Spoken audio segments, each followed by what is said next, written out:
नमस्कार. कारुण्य वस्तूमध्ये आपले स्वागत आहे. आज सकाळी बाहेर गेले होते आणि बाहेर एक ताई भेटल्या.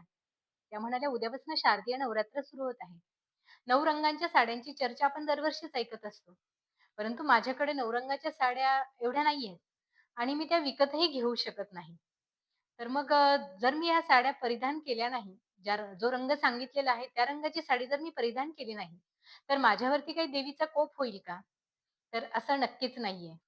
आपल्याकडे जर अवेलेबल असेल घरामध्ये, तर अवश्य तुम्ही त्या परिधान करू शकता. सध्या ट्रेंड आहे म्हणून घालू शकता किंवा आपण आता भजनाला जातो, कुंकुमार्चनासाठी जातो. आपला ग्रुप एका कलरमध्ये असला तर दिसायला पण छान दिसतं. परंतु ज्या विकत घेऊ शकतात किंवा ज्यांच्याकडे घरी अवेलेबल आहे, त्यांनी अवश्य घालाव्या.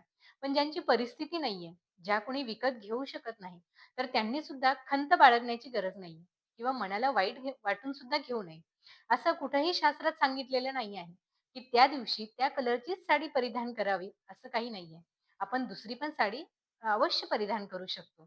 तर मनामध्ये कुणीही असा संकोच बाळगू नये, की आज उद्या आता शारदीय नवरात्राचा पहिला दिवस, पांढऱ्या कलरची साडी सांगितलेली आहे आणि माझ्याकडे ती नाहीये, मग मला काही देवीचा कोप होईल का? तर असं नक्कीच नाहीये.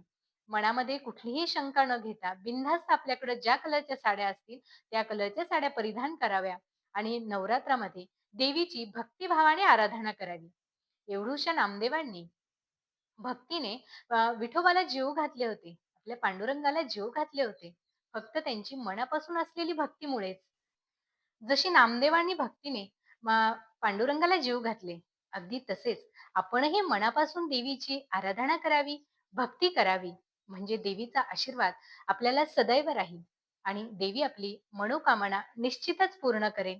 त्यासाठी कुठल्याही रंगाची साडीच परिधान करणे असे आवश्यक नाहीये.